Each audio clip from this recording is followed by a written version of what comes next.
Hey, hi, and welcome. Today we're talking about the greatest hit from the 80s. That is, of course, Drakkkar Noir. This is my favorite 80s fragrance of all time.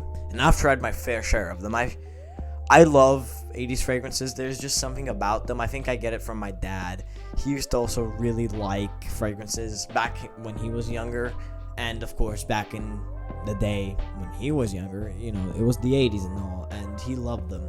He loved fragrances back then, and I just kind of like smelling what he was smelling back then, Drakkkar Noir was released in 1982 by a perfumer called Pierre Wagner, which also produced L'Homme by Saint Laurent, La Nuit de l'Homme, and also Diesel's Only the Brave, which I actually happen to own.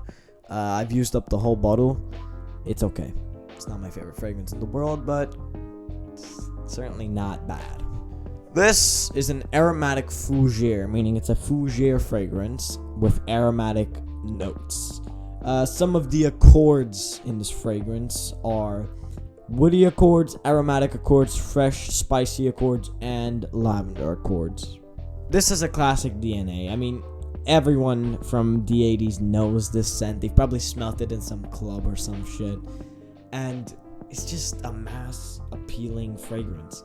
Maybe not nowadays compared to other things, but I mean, come on. It's not a bad smell. This is very masculine. I actually would go out on a limb and say that this is the best fragrance for a lumberjack.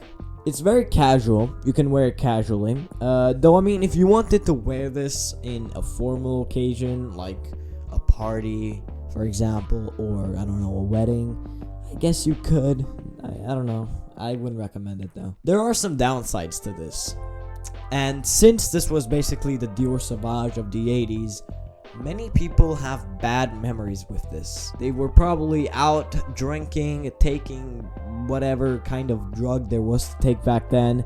And, who wasn't wearing this? I mean, they probably have bad connections with it, right? This is a year-round fragrance. It does lean more into the colder months, but rocking this in the summer is not a bad choice either. Though, in my opinion, this is best worn in the spring. This smells a lot like spring. Not too hot, but not too cold either. It's just perfect, cool.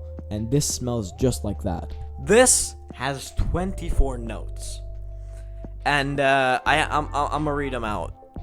So, yeah, let's just get started. Lavender, lemon, bergamot, rosemary, mint, lemon verbena, basil, and artemisia in the top. The middle notes are juniper, coriander, cinnamon, carnation, wormwood, angelica, and jasmine. And then at the base, we've got oak moss, leather, fir, pine tree needles, sandalwood, vetiver, patchouli, cedar, amber, and resins. It opens up very fresh and very green due to most of the aromatic notes and the green notes in there, and also some of the citruses that they make it really fresh. It remains green and spicy throughout the whole fragrance, and at the base when it dries down fully, this is a masculine ass fragrance. It's this sort of I would call it a forest vibe. That's why earlier I told you that this would be great for a lumberjack. It just smells like a forest. That is very masculine. A very masculine forest. Make what you will with that description.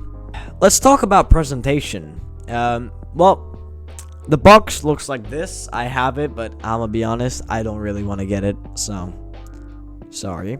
And the bottle, very iconic. It's a black, I guess oval with rounded tops, or not rounded tops, rounded sides and flat tops. The cap looks like this, sort of cheap, plasticky. I'm not the biggest fan of this cap, but whatever, it's literally $20, who cares?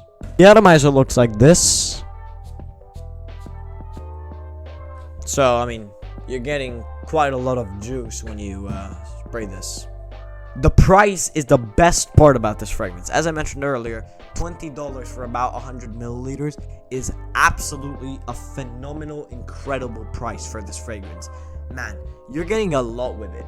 It is a very very nice scent that isn't boring whatsoever, and it is great. If you're a man, like a masculine man in your 30s, you need this as an everyday fragrance. If you're not looking for anything too expensive, this is what I would point you to.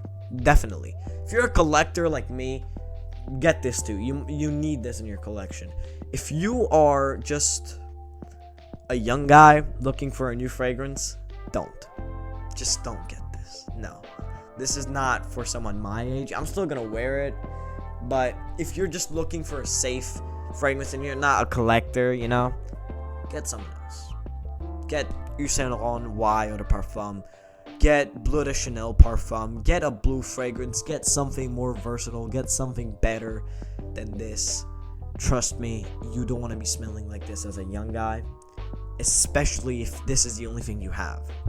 Now, one of the most important parts about a fragrance besides the smell is, of course, longevity and performance. Just performance in general, actually. The projection, it's okay. It's not what it used to be. This has been reformulated. It used to be 25% stronger than what it is now. But you know what? You win some, you lose some. It is an okay performance. I get about 6 hours on my skin of this. Goes away after like an hour. Doesn't project for much. Actually, no. Goes away after 30 minutes on my skin, really. So this is not the best beast mode fragrance, as they would call it. But stays on the skin for a little bit, 6 hours. Can get you through a whole work day, I guess. But yeah, no, Drakkkar Noir is a great fragrance.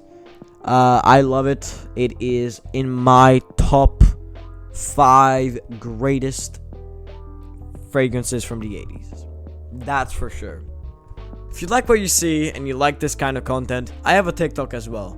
Notice you sent on TikTok. Or just link it down in the description so you won't have to go through the hassle of searching it up. But, quick follow won't hurt. And, man, it means a lot to me. Thank you for watching. And, till next time, right? Bye.